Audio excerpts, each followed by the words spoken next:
Alas Concorda, at the outset, I'd like to congratulate the government on taking this decision. It is of some historic significance, and I know the government will have come under pressure not to do so. Ireland once sought international recognition, and so we are proud today to stand with Palestine and to help them take their place amongst the nations of the world. I would like to commend the Taoiseach in particular for the manner in which he has represented the views of the Irish people in recent months. We don't have to agree on every point to appreciate the sincerity with which he has approached this issue. However, the recognition of the state of Palestine is not enough. It will not save lives in itself. I found it particularly poignant to hear the voice of a little Palestinian child in the gallery earlier.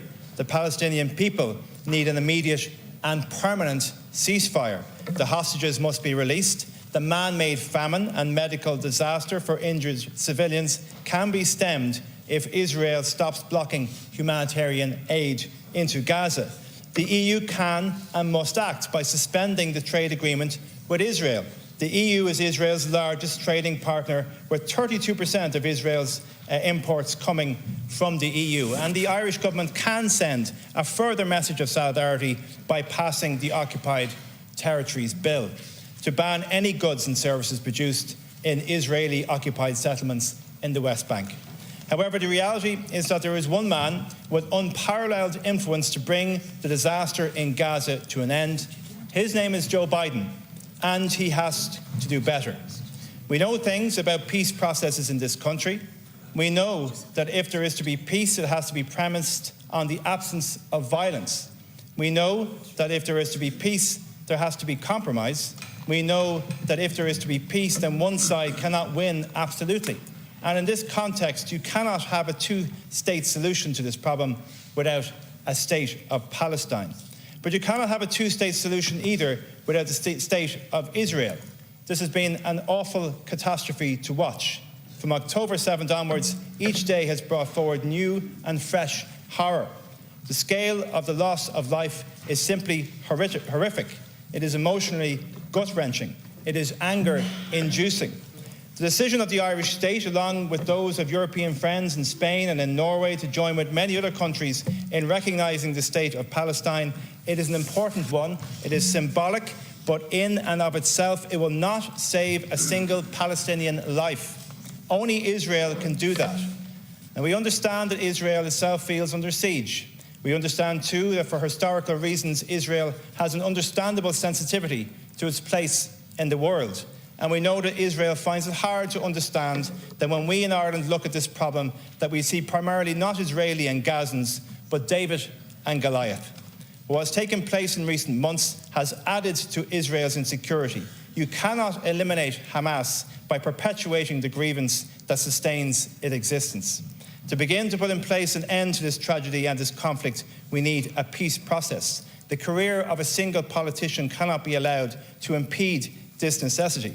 President Joe Biden, in many ways, has had a remarkable presidency, but on this issue, the conflict in and over Gaza, the United States and President Biden have not had the courage of their convictions.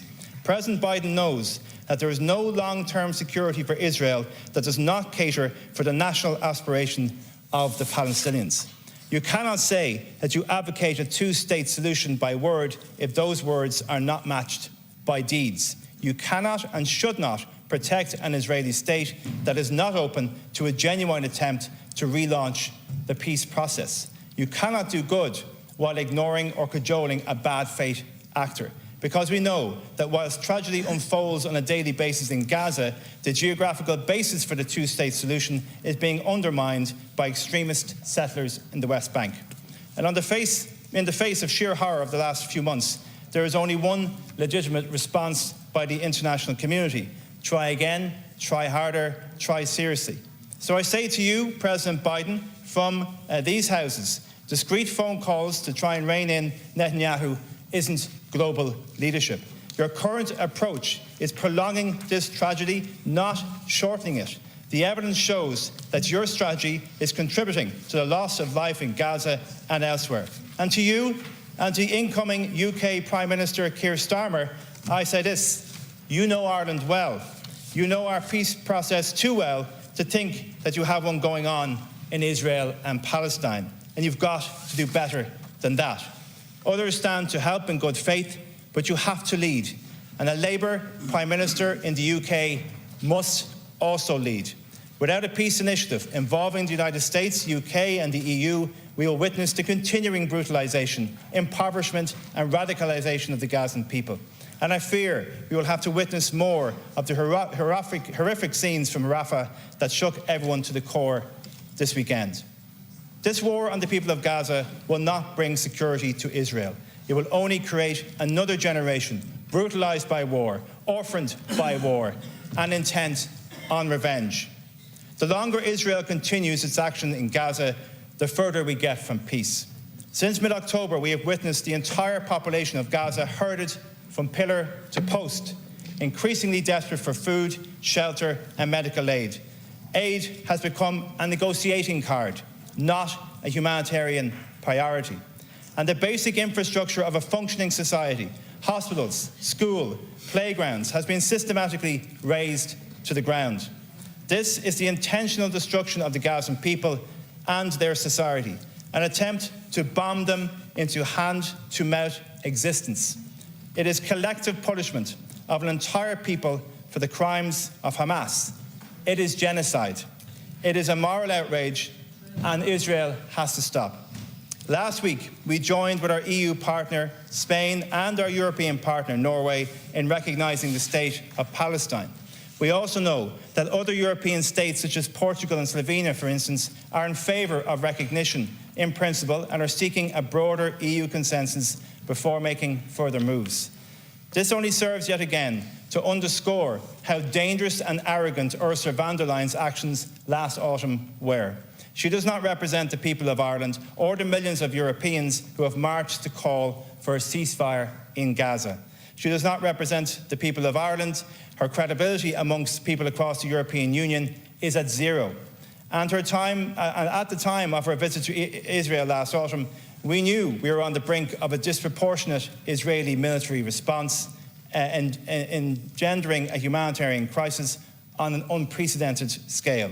In short, we knew that thousands of Gazans would be killed and injured by the Israeli military, yet she said she stood with Israel. Her unilateral decision to give a blank cheque to the Netanyahu government was reckless, senseless, and immoral. Ursula von der Leyen has lost all moral authority. She cannot lead the European Commission for another term. So in conclusion, Ask Concordia, last week was a proud day for Ireland. I would like to pay tribute to those in campaign groups across Ireland who have kept the flame of peace alive over the decades and who have highlighted the plight of the Gazan people. However, our work in this House and beyond cannot stop at symbols. As I mentioned earlier, there are practical steps that Ireland and the EU can take to put pressure on Israel for a ceasefire. And most importantly, we have to use our influence to lay the foundations for a real peace process. A peace process that delivers dignity to the Palestinian people and security to the people of Israel.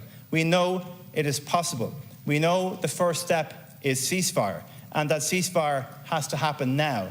And we should lead in demanding an international boycott of the Israeli state on all fronts, on all levels, until that ceasefire begins and steps through a process of peace begins. To Palestinians in Ireland and across the world, your existence is your resistance, and we recognise it here today.